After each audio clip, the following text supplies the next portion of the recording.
नेपालको प्रगति देखेर अन्तर्राष्ट्रिय समुदाय चकित छ। यो भन्दा हावादारी कुरो संसारमा केही पनि हुन सक्दैन।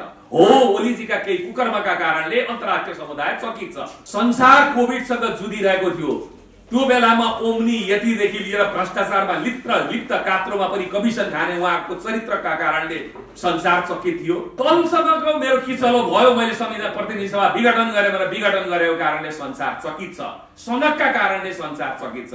ल मलाई देखाउनु संसारमा आज सपने नेपालको विकास र प्रगतिको कारणले कुन अन्तर्राष्ट्रिय समुदायको कुन देशको मान्छेले चकित भएको भनेको छ।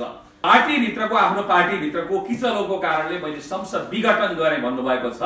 ओली अपराधको सबैभन्दा ठुलो बकपत्र यही हो। पार्टीको किचलोको कारणले संसारमा कहीँ पनि संसद विघटन हुन सक्दैन। यो संविधान बनाउँदाखेरि सभाध्यक्ष सुभाष नेमाङका पटक पटकका टिप्पणी हेर्नुभयो भने प्रधानमन्त्रीले छडीको रूपमा प्रयोग गरेको संसद विघटन भएको हुनाले त्यो छडी भाँच्दै भनेर 1700 पटक भट्ट्याउँदै हिँड्नु भएको छ। कहाँ लुकेर बस्नु भएको छ?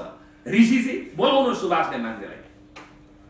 राष्ट्रपति विद्यादेवी भण्डारी, मैले भने सुभाष नेमाङजीले 1700 पटक, एक पटक होइन, संविधान बन्दाखेरि बनेपछि गर्वका साथ छाती पिटेर भन्नुभएको छ प्रधानमन्त्रीले छडीको रूपमा प्रयोग गरे संसद विघटन र हामीले चाहिँ यो प्रावधानलाई हटाइदेऊ, अब प्रतिनिधि सभा विघटन हुँदैन।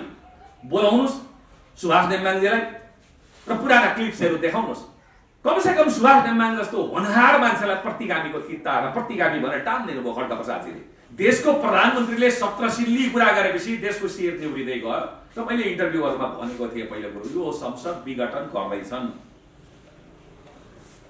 दोस्रो कुरो मैले भनेको थिएँ यो अयोध्याको बारेमा कि अब कुनै ठुलो दुर्घटना हुन्छ त्यसको मूल्य हामीले तिर्नुपर्छ, हामी त्रसित छौं। म यसको व्याख्यामा जान चाहन्न। कतिपय ओलीजीका निकटका संविधानविद भनिनेहरूले आक्रमण गरे शब्दमा, यो संविधानमा लेखेकै छैन कसरी तपाईले संसद विघटन हुन्छ प्रतिनिधि सभा हुन्छ भन्नुभयो।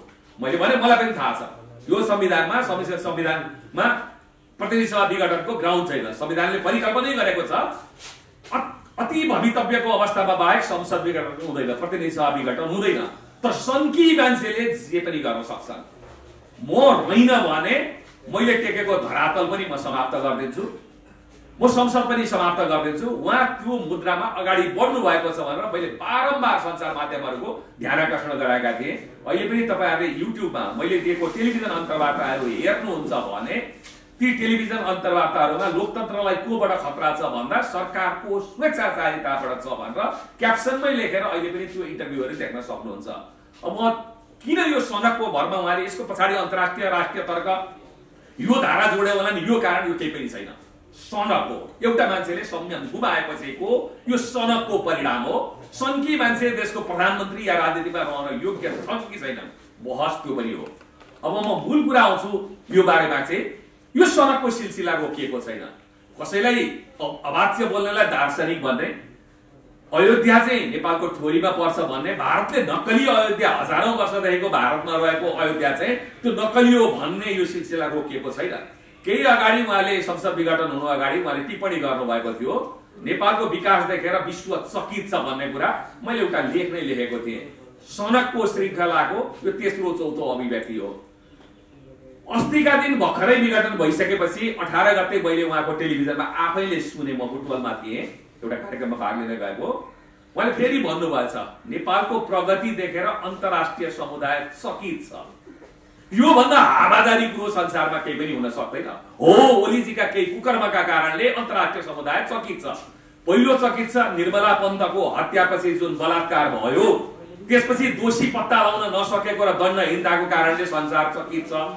सम्झना विकको बलात्कारपछि हत्या भयो, तर त्यो बलात्कारी जो थियो त्यो मान्छेले पहिला पनि एउटी चेलीलाई बलात्कार गरेको नाबालिगलाई, र त्यहाँ चाहिँ दलकै मान्छेहरू प्रशासन बसेर चाहिँ मिलापत्र गरेर छोडिएको रहेछ। बलात्कारीलाई मिलापत्र गरेर छोड्ने उहाँको सरकारको नेतृत्वको त्यो क्रियाकलापप्रति संसार चकित छ। संसार कोभिडसँग जुधिरहेको थियो, त्यो बेलामा ओम्नी यतिदेखि लिएर भ्रष्टाचारमा लिप्त कात्रोमा पनि कमिसन खाने उहाँको चरित्रका कारणले संसार चकित थियो।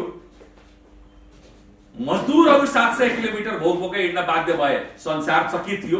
कोभिड आक्रान्त भएको बेला उहाँका कारणले गर्दा, उहाँको गलत नीतिको कारणले गर्दा किसानहरू मल नपाएर हाहाकार थिए, संसार चकित थियो।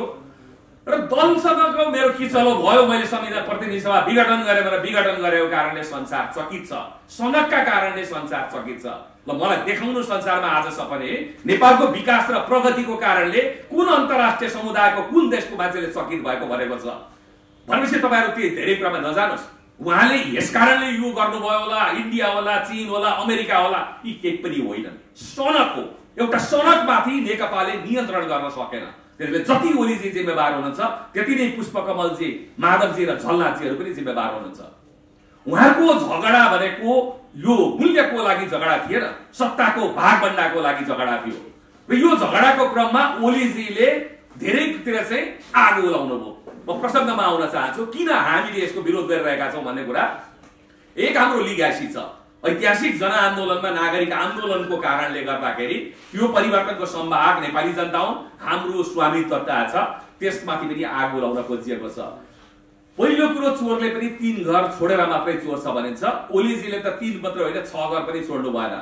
पहिला उहाँले आफ्नै पार्टी छोड्नु भएन।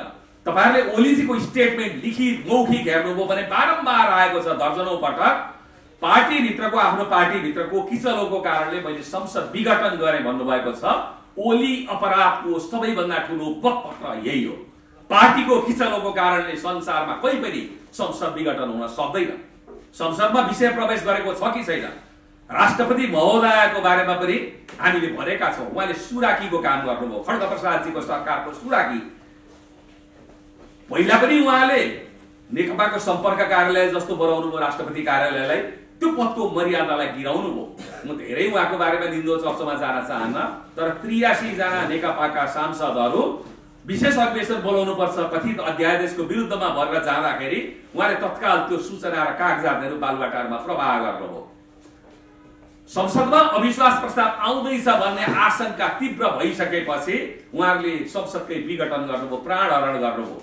जहिले पनि ओलीजीले स्वतन्त्रता समृद्धिका लागि बाधक भयो भनेर स्वतन्त्रताको घाँटी ढाक्ने प्रयत्न गर्नुभयो, प्रेसमाथि नै प्रहार गर्नुभयो, हरेक नागरिकको टेलिफोनहरू ट्याप गर्न सकिने प्रावधान सहितका विधेयकहरू ल्याउनुभयो संसदमा, 1 दर्जन भन्दा अगाडि विधेयकहरू। त्यसैले त्यो स्वतन्त्रता विरोधी चरित्रमा उहाँले के गर्नुभयो? पहिला त आफ्नो पार्टीलाई पनि छोड्नु भएन, दोस्रो संसदलाई पनि छोड्नु भएन, तेस्रो संविधानलाई पनि आगो लगाउनु भयो, छोड्नु भएन। उहाँले हरेक मर्ममा प्रहार गर्दै हुनुहुन्छ र गैर संवैधानिक कार्यको सिलसिला नेपालमा प्रारम्भ भयो। यो संविधानले परिकल्पना गरेका 5 वटा कुराहरू म फेरि भन्न चाहन्छु। 1, बहुमत प्राप्त दलको नेता चाहिँ प्रधानमन्त्री हुने, त्यो हुन सकेन भने 2 वा 2 भन्दा बढी दलको नेता प्रधानमन्त्री हुने, त्यो पनि हुन सकेन भने लार्जेस्ट दल, ठूलो दलको नेतालाई प्रधानमन्त्रीमा आमन्त्रण गर्ने, विश्वासमत हासिल गर्नुपर्ने, त्यो पनि हुन सकेन भने जसले विश्वासमत हासिल गर्न सक्छ जस्तो लाग्छ मेजोरिटी त्यसलाई दिने, त्यो पनि भएन भने सरकारको सिफारिसमा प्रतिनिधि सभा विघटन गरेर मध्यावधिमा जाने बाहेक संसद विघटनको कुनै पनि प्रावधान छैन। खड्गप्रसादजी भन्नुहुन्छ 64% मसँग छन्, विश्वासको मत किन लिनु भएन? 64% छन् भने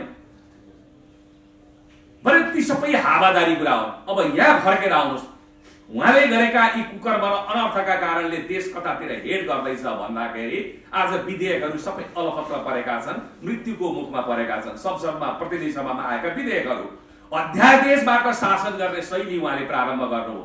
2/3 प्रधानमन्त्रीको सबैभन्दा ठूलो तागत भनेको संसद हो। संसदलाई छलेर उहाँले आधा दर्जन भन्दा बढी अध्यादेश किन ल्याउनुभयो? यो संविधानले दल फोड्ने कुरालाई चाहिँ असम्भव प्राय बनाएको थियो, निरुत्साहित गरेको थियो।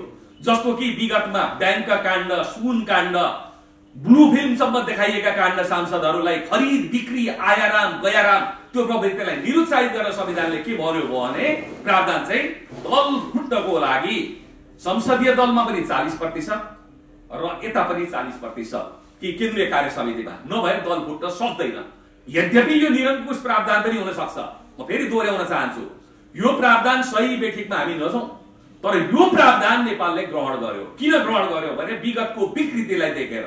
कसैलाई लाग्ला दल फुट्न पाउने सहज हुनुपर्छ, हाम्रो अधिकारको कुरा हो, आफ्नो ठाउँमा उहाँहरू ठिक कुरा सक्नुहुन्छ, तर विगतका विकृतिलाई लिएर खड्गप्रसादजी मात्र होइन, शेरबहादुरजी मात्र होइन, सुशील कोइरालाहरू सबै बसेर उहाँहरूले सहमति गर्नुभयो यो प्रावधान राख्ने। यसमाथि उहाँले प्रहार गर्नुभयो वैशाख 8 2077 मा।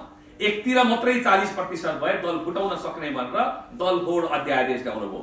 दोस्रो सहमतीय संस्कृतिलाई जीवित राखेको थियो यो संविधानले केही हदमा।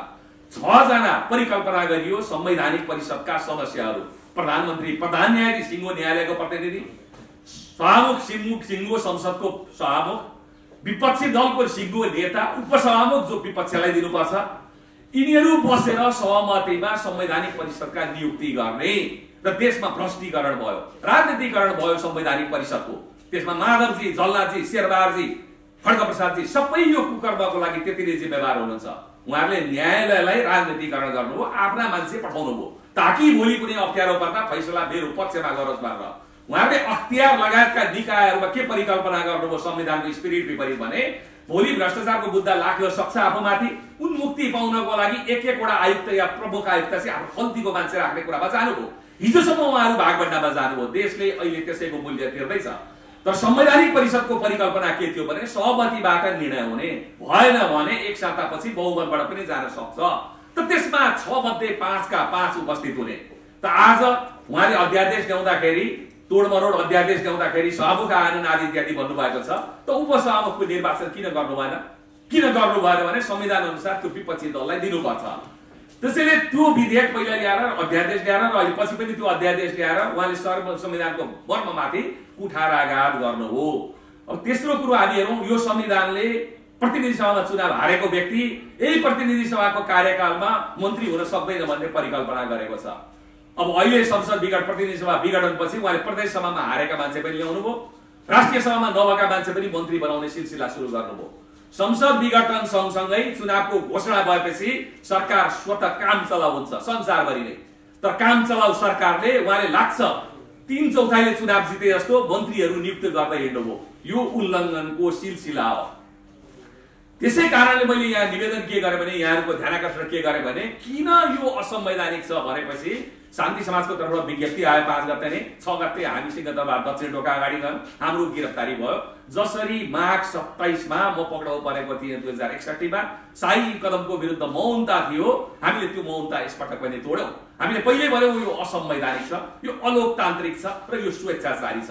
म यहाँलाई सानो ध्यानाकर्षण गर्न चाहन्छु, किन असंवैधानिक छ भन्ने कुरा मैले अघि भनिसकेँ। कुनै पनि धारा टेकिएको छैन।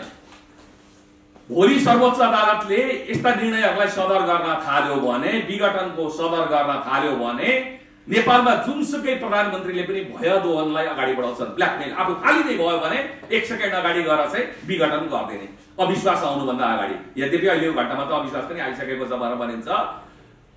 त संविधानको त्यो परिकल्पनामा म यति मात्रै भन्न चाहन्छु, व्यक्तिगत म जान्न चाहन्न। यो संविधान बनाउँदाखेरि सभाध्यक्ष सुभाष नेमाङका पटकका टिप्पणी हेर्नुभयो भने प्रधानमन्त्रीले छडीको रूपमा प्रयोग गरेको संसद विघटन भएको हुनाले त्यो छडी भाँच्दैउ भनेर 1700 पटक भट्ट्याउँदै हिँड्नु भएको छ। कहाँ लुकेर बस्नु भएको छ? ऋषिजी बोलाउनु सुभाष नेमाङजीलाई। राष्ट्रपति विद्यादेवी भण्डारी, मैले भने सुभाष नेमाङजीले 1700 पटक, एक पटक होइन, संविधान बन्दाखेरि बनेपछि गर्वका साथ छाती पिटेर भन्नुभएको छ प्रधानमन्त्रीले छडीको रूपमा प्रयोग गरे संसद विघटन र हामीले चाहिँ यो प्रावधानलाई हटाइदिउँ, अब प्रतिनिधि सभा विघटन हुँदैन। बोलाउनुस् सुभाष नेमाङजीलाई र पुराना क्लिप्सहरू देखाउनुहोस्। कमसे कम सुभाष नेमाङ जस्तो होनहार मान्छेलाई प्रतिगामीको किता र प्रतिगामी भनेर टान्दिनु भयो खड्गप्रसादजीले। एउटा व्यक्तिको सनकको पछाडि खड्गप्रसादजीका योगदान होला। 50 वर्ष लामो राजनीतिक जीवनमा केही राम्रा काम पनि गर्नुभएको होला। पछिल्लो कालखण्डमा उहाँ सन्किनुभयो, होसमा हुनुहुन्छ कि हुनुहुन्न म जान्न चाहन्न, यो पत्रकार मित्रहरूले टटल्ने कुरा हो। तर उहाँले त्यहाँभित्रका होनहार मान्छेहरूलाई पनि प्रतिगामीको किताबमा पुर्याइदिनु भयो। अब नेकपा एमालेकै कानुन व्यवसायी मित्रहरू, निकट मित्रहरू जो पछि नेकपासँग सम्बन्धित छन्, उनीहरूले दिएका कतिपय तथ्याङ्कहरू हेर्नुहुन्छ भने त वर्तमान राष्ट्रपति विद्यादेवी भण्डारी र तपाईको गएर चाहिँ खड्गप्रसाद ओलीजीकै जोडमा यो प्रतिनिधि सभा विघटन नहुने प्रावधान राखिएको हतपत भन्ने कुरा उहाँहरूले गर्नुभएको छ। त्यसैले ऋषिजीले जुन प्रश्न सोध्नुभयो राजनीतिक निर्णय हो भन्नुभयो, यो 5औं 6औं ठुलो सनकको प्रमाण हो। अदालतभन्दा माथि कोही पनि छैन। अदालतमा मुद्दा लाग्छ, राष्ट्रपतिको बारेमा पनि लाग्छ, किनभने राष्ट्रपतिले सरकारले गरेको कदमलाई सदर गरेको भन्नुभएको छ, त्यो सरकारलाई लागेको मुद्दा हो। त्यसकारणले यो राजनीतिक निर्णय कुनै पनि लाग्दैन भन्नुभयो भने खड्गप्रसादजी जङ्गबहादुर भन्ने परिकल्पनामा अगाडि बढ्नु भएको छ। त्यो अर्को सनक हो। किन यो सनक हो म भन्दैछु भने तत्कालीन राजा, पहिला युवराज र पछि राजा सुरेन्द्रको सडकमाथि लगाम लाउन नसक्दा जङ्गबहादुरको अभ्युदय भयो। अहिले खड्गप्रसादजीको नाममा अर्को जङ्गबहादुरको अभ्युदय हुँदैछ र यो जङ्गबहादुरलाई तह लगाउने नाममा अवैधानिक तवरमा गयो देश भने अर्को जङ्गबहादुरको अभ्युदय हुन सक्छ। यो खतरामा देश पुगेको छ। त्यसैले 100% यो असंवैधानिक भएको हुनाले तेल र पानी छुट्याउने काम अदालतको हो।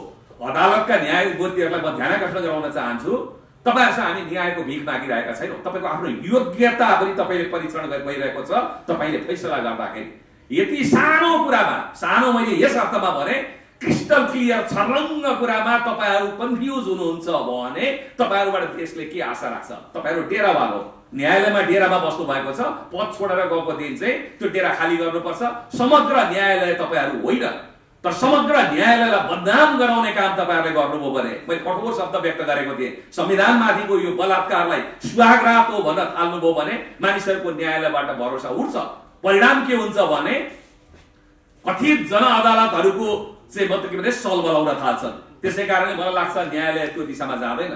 मैले अलोकतान्त्रिक किन भने म फेरि दोहोर्याउन चाहन्छु, प्रधानमन्त्री कतिपय पद्धतिहरुमा मध्यवर्ती चुनावमा जान सक्छन्, अन्य देशको उदाहरण हेर्नुभयो भने। तर नेपालमा यो पाइँदैन भनेर संविधानमै व्यवस्था गरी यो लोकतान्त्रिक छ कि छैन भन्नेमा नजाउँ भनिसकेको हुनाले मेरो दलमा झगडा भयो भनेर विघटन गरिदिए भन्नु त्यो अलोकतान्त्रिक हो। किन यो दलीय व्यवस्था हो। यो दलीय व्यवस्थामा खड्गप्रसादजी भोलि उहाँको नाममा मत मागेर जाने होइन, उहाँ पार्टीको नाममा जाने हो। मानुस कि उहाँको पार्टीको अखबारमा केही नाम भयो, उहाँ जानुभयो भने जनताले प्रश्न गर्छन्, हामी प्रश्न गर्छौं। प्रश्न के हो भने तपाईको भोलि यही दलमा पनि झगडा पर्यो भने, अल्पमतमा पर्नुभयो भने तपाईले दलै सिध्याइदिनु भयो, आगो लगाइदिनु भयो र संसदै विघटन गरिदिनु भयो प्रतिनिधि सभा भने तपाईलाई मत किन दिने? त्यसकारणले यो अलोकतान्त्रिक हो र यो स्वेच्छाचारी हो। यसका 6 वटा घातक परिणाम छन्। म 1 2 3 आउन चाहन्छु। 1, नेपालको संविधान जुन बन्यो कमजोर भनेर कतिपयले भने पनि कतिपयले आगो लगाए, कालो संविधान भनेर आज उनीहरू संविधानको आत्मा डाम्यो भनेर सडकमा संविधानको रक्षाको लागि उत्रिएका छन्। यो सुखद सन्देश हो। संविधान भने उनीहरूले अहिले संविधानको महत्त्व बुझेका छन् भने हिजो विश्वकै यो उत्कृष्ट संविधान हो भनेर 3 हात उफ्रिने खड्गप्रसादजी आज यो संविधानको पाना च्याप्दै हुनुहुन्छ, आगो लाउँदै हुनुहुन्छ। 2 मा हेर्नुहोस्, यदि यो प्रतिनिधि सभालाई विघटनलाई अदालतले सदर गर्यो भने कथम कदाचित नगर्ला, गर्यो भने जातीय अधिवाद नेपालमा बौरिन्छ। दोस्रो, त्यो रिक्ततामा क्षेत्रीय अधिवाद फेरि नेपालमा बौरिन्छ। म त्यसको व्याख्या गर्न चाहन्न। तेस्रो कुरो, विप्लव प्रवृत्ति जुन छ, हिंसात्मक प्रवृत्ति, यो संविधान प्रतिनिधि सभा विघटनपछि ज्यादै नै हौसिएको हामीले देख्न थालेका छौं। र चौथो कुरो हामीले देखेका छौं, पूर्व राजावादीहरू जो रिक्ततामा आफ्नो भविष्य खोज्दैछन्, यद्यपि त्यो सम्भव छैन, उनीहरू हौसिएको परिस्थिति छ। 5औं, नेपालको सुरक्षा निकाय र सेनाको कुरा गर्नुहुन्छ भने नेपालको सुरक्षा निकाय र सेना बिस्तारै बिस्तारै संकटकाल लाएर पनि विरोधीलाई दमन गर्ने बाटोमा जुन चाहिँ खड्गप्रसादजी सपना देख्दै हुनुहुन्छ, यो सरकारको मातहत भनेर सेनालाई तान्ने खड्गप्रसादजीको अभिष्ट छ, षड्यन्त्र छ र सेनालाई विवादमा तार्ने प्रयत्न हुँदैछ। र 6औं कुरो, हिजो भारत र चीनको बीचमा नेपाल क्रीडास्थल थियो, आज संघर्ष स्थल भएको छ।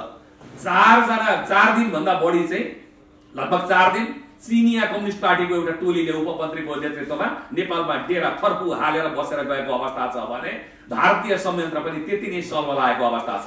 जननिर्वाचित निकाय ध्वस्त भएको अवस्थामा र राजनीतिक रिक्तता भएको अवस्थामा सबै खेल्नेहरूले ठाउँ पाउँछन्। र मैले पहिला पनि भने यसरी उत्तर र दक्षिणको तानातान हुँदा हाम्रा हातहरू चुडिएर जान सक्छन्। हेर्नु, एक छ खड्गप्रसादजीको एउटा सडकको परिणाम देशले के बोल्दैछ भन्दा देशलाई गृह युद्धमा खड्गप्रसादजी धकेल्दै हुनुहुन्छ। यसको मूल्य कसले तिर्दैन? प्राप्त उपलब्धिहरू थिए, गणतन्त्रलाई उहाँ दाउमा लाउँदै हुनुहुन्छ र दुःखका साथ मैले भन्नुपर्छ गणतन्त्रप्रति वितृष्णा पैदा गर्ने काम खड्गप्रसादजीले गर्नुभएको छ। हामी अमेरिकामा देख्छौं, त्यहाँ पनि आन्दोलन हुन्छ, तर निर्वाचनबाट निकास पाएको हामी देख्छौं। हामी भारतमा हेर्छौं, किसानहरूको आन्दोलन चलिरहेको छ, तर त्यहाँ पनि संविधानबाट चाहिँ सम्मत निर्वाचनबाट निकास भएको देख्छौं। त्यसैले नेपालमा अब संविधान सभाको निर्वाचन हुँदैन, न त नयाँ संविधान नै बन्छ। सडकबाट उठेका आन्दोलनदेखि सदनमा पाएका मतहरूको आधारमा संविधान संशोधन हुँदै जान्छ। तर एउटा स्थिरताको युगमा नेपाल प्रवेश गर्यो, राजनीतिक संक्रमणको अन्त्य भयो भन्ने हामीले सोचेका थियौं। यी सबै स्थिरतामालाई चाहिँ भत्काउने काम खड्गप्रसादजीको यो कदमले गरेको छ। त्यसैले म अब 3 जना पात्रहरूको बारेमा केही चर्चा गर्न चाहन्छु। पात्र नम्बर 1 शेरबहादुर देउवाजीको बारेमा 2063 सालमा सायद असार साउनको महिना हुनुपर्दछ। त्यो बेला शहीदहरूप्रति श्रद्धाञ्जलीको राष्ट्रिय सभामा एउटा ठुलो कार्यक्रम राखिएको थियो। म त्यहाँ थिएँ। श्रद्धाञ्जली अर्पण गर्ने एउटा राजनीतिक दलले आयोजना गरेको कार्यक्रम। त्यो दिन शेरबहादुर देउवाले के बोलिदिनु भयो बाहिर स्टेटमेन्ट भने नेपालको प्रधान परम सेनाधिपति सेनाको चाहिँ नेपालको परम सेनाधिपति राजा ज्ञानेन्द्रले रहनुपर्छ भन्दैको हुनाले शहरमा टायर बालिए, आगो लाग्यो र एउटा विकृत सिर्जना भयो। ६३ सालको आन्दोलनपछिको राप्रतापको बेलामा कीर्तिपुरमा 7 राजनीतिक दल कांग्रेस एमाले सहितले आम सभा गरेको थियो, नागरिक सभा। त्यो आम सभामा मलाई पनि वक्ता बोलाइएको थियो। शहरका गल्लीहरूबाट त्यो आगजनीलाई छिचोल्दै म कीर्तिपुर पुगेको थिएँ। त्यहाँ जब नेपाली कांग्रेस प्रजातान्त्रिक त्यो बेला शेरबहादुरजी नेतृत्वको लाई बोल्न दिए, वारै मास अगाडि आयो, कसैले बाइक उठाइदियो र चाहिँ बास यसरी फड्कियो। माधवजी लगायतका 7 दलका नेताहरू सुरक्षाका नाममा हतार 3 दलले घरमाथि चढ्नु भएको थियो। म भागिन। हामीले फेस गर्यौं। कसैले बाइक लिएर पनि टुटाइदियो। त्यो कुनै नियोजित थिएन। त्यो आक्रोश थियो। गणतन्त्रमा देश अगाडि बढेको 62-63 को राप्रतापबाट अगाडि बढेको बेला तत्कालीन राजालाई नै शेरबहादुरजीले चाहिँ परम सेनाधिपति बनाउनु पर्छ भन्दाखेरि उहाँको कार्यकर्ताले त्यहाँ नेताले त्यहाँ बोल्दाखेरि त्यहाँ विद्रोह भएको थियो। मैले बोले, पछि मा शान्त भयो। पछि जसले माइक चुडाउनु भयो उहाँहरू हेर्दाखेरि सबै आन्दोलनकारी साथी हुनुहुँदो रहेछ। कुनै घुसपेट पनि थिएन। त्यसपछि नेताहरूले बोल्नुभयो, म हिँडे। शेरबहादुरजी तपाईँ धेरै पूर्ति गर्दै हुनुहुन्छ, प्रतिगमनसँग काँध मिलाउनु भयो भने तपाईहरू विरुद्ध देशव्यापी रूपमा शेरबहादुरजी विरुद्ध यसरी नै आवेग पैदा हुन सक्छ। मैले आफूले टटोलेको जनमत मैले बुझेको, मैले यसै कार्यक्रममा शेयर गरेँ। पात्र नम्बर 2 खड्गप्रसादजीको बारेमा। जब ६३ सालमा अन्तरिम सरकार बन्यो, उहाँ चाहिँ उप प्रधानमन्त्री हुनुहुन्थ्यो, परराष्ट्र मन्त्री सहित चाहिँ। संविधान सभाको मिति तोकिएन। हामी सडकमा मिति तोक संविधान सभाको भएर मिति तोक्नु भएन। एक दिन मैले सुने अनुसार र अखबारबाट थाहा पाए अनुसार सञ्चार माध्यमबाट खड्गप्रसादजी जानुभएछ कीर्तिपुरमा। त्यहाँका नागरिकहरूले रोकिदिए। प्रवेश निषेध मन्त्रीलाई जुन दिनसम्म संविधान सभाको मिति तोक्दैनौ प्रवेश निषेध भनेर उहाँलाई निषेध गरिदिए। यद्यपि हामी निषेधको विपक्षमा छौं। त्यो दिनदेखि खड्गप्रसादजी हाम्रो विरुद्ध आगो भएर लाग्नु भयो। किनभने नागरिक आन्दोलन भनेको त्यो को कहाँ सदस्य भएर गठन भएको थिएन। त्यो स्वतस्फूर्त रूपमा देशव्यापी रूपमा उठेको थियो र यस्तै दबावपछि संविधान सभाको मिति तोक्न त्यो बेलाको सरकार बाध्य भएको थियो। आज खड्गप्रसादजीले जुन अनर्थको सिर्जना गर्नु भएको छ, तपाईका कार्यकर्ताहरू प्रतिगामी भएर जान सक्दैन। के भएर जाने? 2/3 दिएको थियो। यो अवस्थामा हामी निषेधको राजनीतिको विरुद्धमा छौं। हामी नेपाल बन्द जस्ता घातक कार्यक्रमको विरुद्धमा छौं। हामी त्यस्तो कुरामा सहमत हुन सक्दैनौं। तर अराजकताको सारा द्वार खोलेको छ र ऋषिजीले जुन प्रश्न सोध्नुभयो, वैशाखमा चुनाव हुन्छ कि हुँदैन भनेर, आफूलाई म प्रतिगामी हुँ, म पार्टीमा अल्पमतमा परे, म संसदमा अविश्वासबाट फालिने भए, म र राष्ट्रपति मलाई भोट देऊ भन्दा संसारमा कसले भोट दिएको उदाहरण छ? त्यसले भोटै आउँदैन भने खड्गप्रसादजीले कसरी चुनाव गर्नुहुन्छ? त्यसैले अब यहाँ प्रश्न आउँछ, अदालतले निर्णय गर्यो कथम कदाचित चाहिँ प्रतिगमनसँग मतियार रहेछ, पूर्व राजासँग मतियार रहेछ भने मात्रै अदालतले यो सदर गर्छ, होइन भने यो सदर गर्दैन। विघटनको फैसलालाई सदर गर्दैन भनेर प्रश्न बच्छ। नेपाललाई गृहयुद्धमा धकेल्नु भन्ने हो भने अदालतले फैसला गर्छ, नभए गर्दैन। आज मानहानिको कुरा गरिन्छ। सबभन्दा ठुलो अदालतको मानहानि खड्गप्रसादजीले गर्नुभएको छ, विष्णु पौडेलले गर्नुभएको छ। तपाईले बोल्नुपर्छ। खड्गप्रसादजी बारम्बार बोलिरहनु भएको छ, कसैले पनि यो प्रतिनिधि सभा पुनर्स्थापना गर्न सक्दैन भनेको के हो? अदालतमा मुद्दा परेपछि अदालतको मानहानि होइन। आफ्ना कार्यकर्ताहरू अन्यत्र नजाउन् भन्ने नाममा उहाँ आज चाहिँ भयदोहन ब्ल्याकमेलको राजनीति गरिरहनु भएको छ। त्यसैले वैशाखको कुरामा म फेरि अब तेस्रो पात्रको बारेमा, म त एकजना सम्बन्धीय पात्रको बारेमा उल्लेख गर्न चाहन्छु। जुन बेला सुशीला कार्कीमाथि महाभियोग ल्यायो संसदबाट, विशेष गरेर शेरबहादुरजीको चाहिँ पहलमा तत्कालीन माओवादीसँग मिलेर, त्यो बेला बसन्तपुरमा मलाई कसैले कार्यक्रममा बोलाएको थियो। एउटा सभामा म बोलेको थिएँ। डाक्टर गोविन्द केसी, म र कल्याण श्रेष्ठ पूर्व प्रधान न्यायाधीश हामी बोलेका थियौँ। त्यो जुन फैसला भयो, चोलेन्द्र शमशेर प्रधान न्यायाधीशज्यू त्यो बेला चाहिँ न्यायाधीश हुनुहुन्थ्यो, उहाँले जुन सुशीला कार्कीको पुनर्स्थापनाको फैसला गर्नुभएको छ, तपाईहरुले हेर्नुभयो त्यो फैसला भने त्यहाँ लेखिएको छ कि आफ्ना सहकर्मी न्यायमूर्तिहरूको पनि अन्याय निन्यौरो देख्छु भन्नुभएको छ। आज सारा कानुन व्यवसायीहरू देशमा पहिलो अदालतले गु खाने त होइन यो कुरामा, प्रतिनिधि सभा चाहिँ विघटनको निर्णयलाई सदर गरेर भने निन्यौरो बोक लगाएका छन्। मैले यो उल्लेख गरेँ। दोस्रो कुरो उहाँले त्यो फैसलामा लेख्नु भएको छ, हाम्रो बसन्तपुरको सभामा बोलेको कुरालाई लिएर फैसलामै लेख्नु भएको छ नागरिक समाज पनि सडकमा उत्रिसकेको अवस्था छ भनेर। आज म एक्लै होइन, त्यो बेलाको नागरिक आन्दोलन डाक्टर देवेन्द्रदास पाण्डेले फेसबुक ट्विटरमा कठोर आलोचना गर्नुभएको छ। शान्ति समाज हामीहरू चाहिँ गिरफ्तारीमै हामी गइसक्यौं। म बुटवलको भर्खरै कार्यक्रम सकेर आएँ, विराटनगर पोखरा बेलो जाने कार्यक्रम छ। ठीक त्यस्तै गरेर मित्र श्याम श्रेष्ठजीहरू माइती घरमा चाहिँ विभिन्न दबावका कार्यक्रमहरू गरिरहनु भएको छ। पहिला अभियान सञ्चालन हुन्छ, अभियानका धाराहरू जोडिँदै गएपछि आन्दोलन बन्छ। त्यो आन्दोलनमा राजनीतिक समाज र नागरिक समाजको सहकार्य भएपछि जनता आएपछि जनआन्दोलन हुन्छ। अहिले आन्दोलन चल्दैछ, अदालतले सदर गरेन भने अदालत भित्रको विकृति फैसलालाई लिएर सडकमा नगए पनि अदालत भित्रको विकृति भ्रष्टीकरण राजनीतिकरणलाई लिएर त हामी त जनतामा जान त संसारमा कसरी पनि रोक्न सक्दैन। हामी नागरिक सत्याग्रहलाई अगाडि बढाउँछौँ। त्यो अवस्थामा प्रश्न गर्न चाहन्छु। त्यसैले खड्गप्रसादजीलाई एक अर्थमा धन्यवाद पनि दिनुपर्छ। पुरानो नागरिक आन्दोलन र समाजलाई जोड्ने अवसर उहाँले दिनुभएको छ। अब मैले फेरि पनि यहाँहरूलाई भने कि हिजो नागरिक समाज पनि सडकमा उत्रिएको अवस्था देखियो भनेर फैसलामा लेख्ने सम्माननीय चोलेन्द्र शमशेर जमराले आज सारा नेपाल शेष नेपाल स्वाभिमानको पक्षमा संसद विघटनको विपक्षमा उभिएको बेला आफ्नो फैसलामा सारा नागरिक आन्दोलन नागरिक समाज सबै यसको विरुद्धमा हुँदा मैले सदर गरेँ, त्यो लेख्नु होला जस्तो मलाई लाग्दैन। जीवनको यो उत्तरार्धमा यति मेहनत गरेर प्रधान न्यायाधीश भएको मान्छेले त्यो गर्नुहुन्छ जस्तो मलाई लाग्दैन। तर शंका गर्ने ठाउँ चाहिँ आयो। शंका गर्ने ठाउँ किन आयो भने जब यो बेन्च बन्यो विश्वनाथजीको नेतृत्वमा उपाध्यायको 2052 सालमा 11 जनाको बेन्च थियो। यस्तो जटिल मामलामा अथवा संवेदनशील मामलामा बृहत्तर घेरामा लगिन्छ, उहाँले 5 जनाको सानो घेरामा ल्याउनु भयो। एक स्वार्थ बाँच्ने काम गर्नुभयो। खड्गप्रसादजी पहिलो पटक प्रधानमन्त्री हुँदा उहाँको महान्यायाधीश भने सरकारको दाहिने हात कानुनी सल्लाहकार भएका न्यायाधीशलाई यद्यपि उहाँको योग्यतामा शंका छैन, उहाँले यो 5 जनामा राख्नुभयो। विज्ञहरू छोडेर वरिष्ठ न्यायाधीशहरू छोडेर कनिष्ठको घेरामा ल्याउनु भयो। यसले शंका गर्ने ठाउँ दियो, यस्तो काम नगर्नुहोस्। तपाईलाई ठूलो घेरामा लानु, सर्वोच्चको 15, 17, 18 अरु न्यायाधीशहरू कोभिड लागेर चाहिँ घरमा बसेका छैनन्, सबै अदालतमै हुनुहुन्छ। त्यसैले अदालतको बारेमा अप्रिय टिप्पणी गर्ने ठाउँ एउटा त खड्गप्रसादजीले दिनुभयो, किनभने उहाँले मैले भित्र कुरा मिलाइसकेको छु भनेर अर्को मानहानि गर्नुभयो। अदालतको सञ्चार माध्यमहरूमा आएका छन्, लिखतमा छन्, उहाँले मैले म्यानेज गरिसकेको छु भनेर बारम्बार भन्नुभएको छ। त्यसकारणले यो तेल र पानी छुट्याउनको लागि न्यायमूर्तिहरूले धेरै कसरत गर्नु पर्दैन।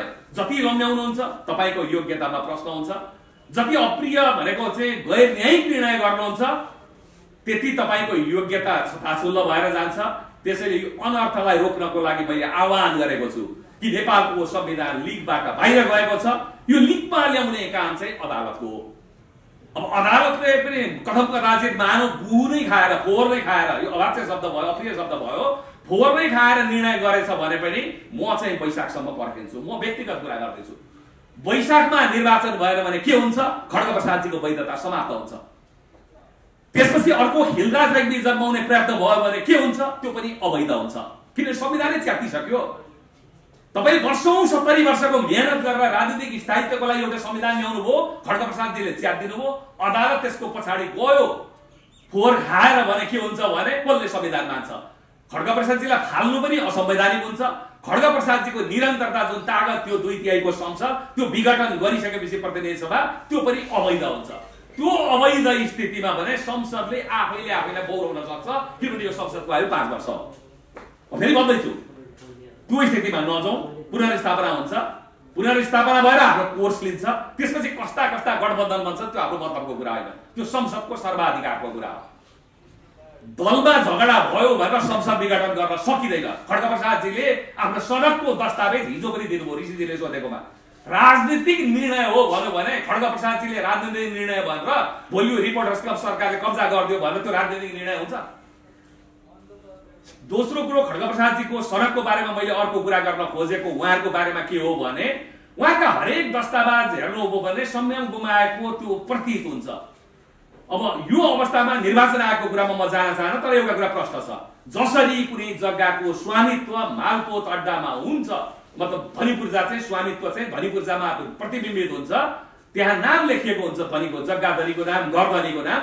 त्यस्तै राजनीतिक दलको धनी पूर्जा निर्वाचन आयोगमा हुन्छ, त्यहाँ केन्द्रीय कार्य समितिका सदस्यहरूको नामावली लिस्टेड हुन्छ। भोलि पुष्पकमलजीले 2200 बनाउनु भयो, फेरि खड्गप्रसादजीले 4400 बनाउनु भयो भनेपछि यस्ता तफसिलका कुरामा निर्वाचन आयोगहरू अल्मलिनु हुँदैन। जे न्याय हो न्याय गर्नुपर्छ। त्यसैले म यहाँ सानो कुरा उल्लेख गर्न चाहन्छु तपाईहरुसँग। यो पैसाको झगडा हो, यो पदको झगडा हो, यो सम्पत्तिको झगडा हो। वैशाख 8 गते दलफोड विधेयक ल्याउने खड्गप्रसादजी आज पनि नेकपामै हुनुहुन्छ कानुनत, र पुष्पकमल दाहालजी र माधवजी पनि आज पनि नेकपामै हुनुहुन्छ। उहाँहरू किन फुट्नु भएन त, एकले अर्कालाई कारबाही गर्नु भएन, गलत भन्नु भएन भन्दा उहाँहरूलाई फेविकोल लाएर जोड्ने जुन तन्तु थियो 4 दिनसम्म नेपालमा तर्को हालेको, त्यसको निर्देशनमा यो भइरहेको छ। भोलि पनि उहाँहरू मिल्नुहुन्न भन्ने केही पनि छैन। किनकि मूल्यका झगडा होइन। यसमा जस्तो पनि चीनको दबदबा कम्युनिस्ट पार्टी मिलाउन किन भइरहेछ, के कारण? हेर्नुस्, दबदबा भन्दा पनि चिनिया कम्युनिस्ट पार्टीको एउटा भातृ संगठनको रूपमा यसलाई अनुवाद गर्ने प्रयत्न भयो अघि। अब यो प्रयत्नमा यो उहाँहरूको कुरा भयो। अहिले चाहिँ कुरा संसद विघटनको भयो। अब संसद विघटनको भइसकेपछि एकले अर्काको अनुहारै हेर्न नचाहने, एकले अर्कालाई अपराधी भन्ने, संसदै विघटन गरिदिने, पार्टीमै आगो लगाइदिने हुँदा पनि विडम्बना, संसार फेरि चकित छ कि दुईटै एउटै पार्टीमा छ। यस्तो यस्तो चाहिँ विचित्र छ। मैले भने फुट्नुहोस् भन्ने कुरा होइन, किनभने त्यहाँभित्र खाउदाउको एउटा झगडा छ। त्यसैले यो अवस्थामा मैले अन्तिम पहिलो चरणमा अन्तिम एउटा कुरा सकेँ कि म फेरि निवेदन गर्न चाहन्छु, यो देशलाई गृहयुद्धमा धकेल्ने हो भने, यो देशमा संविधानलाई च्यात्ने हो भने, जातीय अतिवादलाई बढावा दिने हो भने, क्षेत्रीय अतिवादलाई बढावा दिने हो भने, हिंसात्मक राजनीति गरिरहेकाहरूलाई मोर्चा खाली गर्ने हो भने, बढावा दिने हो भने अदालतले सदर गर्छ। प्रतिगमनलाई हतियार रहेछ अदालत भने, विशेष गरेर अदालतको नेतृत्व यो सदर गर्छ। होइन भने म त्यो आशा गर्दिन। र मैले दोहोर्याएर भनेको छु, यहाँ नेपालको सेनालाई विवादमा